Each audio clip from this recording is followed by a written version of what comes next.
વડોદરા મહાનગરપાલિકાની સ્થાયી સમિતિની બેઠક યોજાઈ હતી। એક દરખાસ્ત ચીફ ઓડિટરના રિપોર્ટની હતી। આ દરખાસ્ત ધ્યાનમાં લેવાઈ હતી।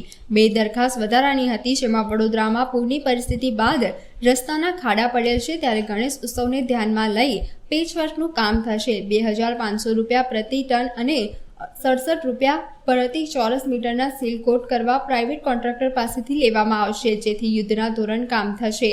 નવલખી તળાવમાં થનાર કામને મંજૂર કરાયું છે, જે સંદર્ભે સ્થાયી સમિતિ અધ્યક્ષ શીતલ મિસ્ત્રી દ્વારા માહિતી આપી હતી। આજની સ્ટેન્ડિંગ કમિટીમાં ટોટલ 3 દરખાસ્તો ચડાવવામાં આવી હતી। એક દરખાસ્ત ચીફ ઓડિટર શ્રીના રિપોર્ટો હતા 27/11 થી 3/12 સુધીના, 4/12 થી 10/12 સુધીના, 11/12 થી 17/12 સુધીના અને 18/12/2023 થી 24/12/2023ના, તેમજ 25/12/2023 થી 31/12/2023ના આ દરખાસ્તને જાણમાં લીધી છે। બે વધારાની દરખાસ્ત હતી, એમાં વડોદરાના રસ્તામાં પૂરની પરિસ્થિતિ બાદ અને જે ગણેશ ઉત્સવ આવી રહ્યો છે ત્યારે જે ખાડા પડ્યા છે અને બીજી બાજુ વરસાદ પણ છે, ત્યારે 2500 રૂપિયા પ્રતિ મેટ્રિક ટન અને 68 રૂપિયા પ્રતિ ચોરસ મીટરના ભાવે સીલકોટ કરવાનું અને પેલું પેચવર્કની કામગીરી માટે 2500 રૂપિયા પ્રતિ મેટ્રિક ટન આ પ્રાઇવેટ કોન્ટ્રાક્ટર પાસેથી પણ લેવામાં આવશે, જેથી કરીને વહેલી તકે આવનાર એક અઠવાડિયાની અંદર પેચવર્કનું કામ યુદ્ધના ધોરણે કરી શકાય।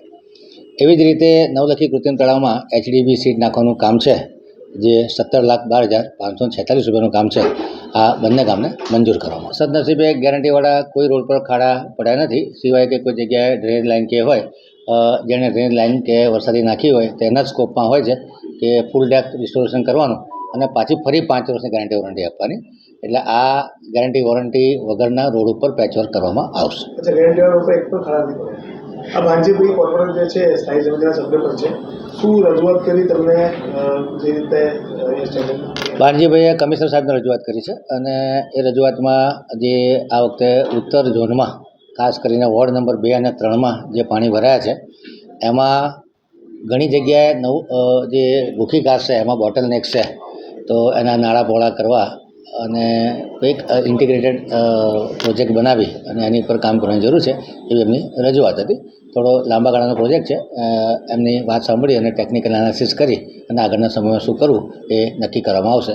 તો એમની મુખ્ય રજૂઆત કમિશનર નિઝામપુરા ડેપો જે બન્યો જેના પર વરસાદી કાચમાં જે સ્લેબ અને દિવાલ તોડવામાં આવી ચાલુ વરસાદમાં, શું માનો છો? પહેલાં જ રજૂઆત થતી હતી કે ગેરકાયદેસર રીતે સ્લેબ કરવામાં આવી રહી છે, દિવાલ બનાવવામાં આવી રહી છે, એ વખતે ધ્યાન નહીં આપ્યું, હવે પણ કાર્યવાહી કરાશે ખરા?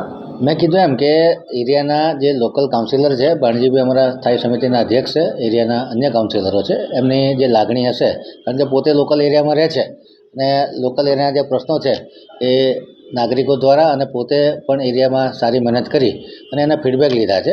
એ સિવાય અમે એરિયલ સર્વે કરાવીશું અને જે કોઈ ફીડબેક હશે વત્તા અમારી PMC એજન્સી આ બધાનો ઓપિનિયન લઈ અને એક ઇન્ટિગ્રેટેડ રિપોર્ટ કરી અને ભવિષ્યમાં ફરી પાણી ન ભરાય એ માટે લાંબા ગાળાનો સવાલ છે। નિઝામપુરા જે ડેપો બંધાવવામાં આવ્યો એ બધું તમારે પહેલાં બંધાવવામાં આવ્યો, તો અત્યારે પાણી ભરાયું, તેના દિવાલ તોડી સ્લેબ તોડીને ત્યાર પછી પાણીનો નિકાલ થયો, જે વરસાદી કાચ પર બનાવી દેવામાં આવ્યું હતું, એ દૂર કરાશે ખરા?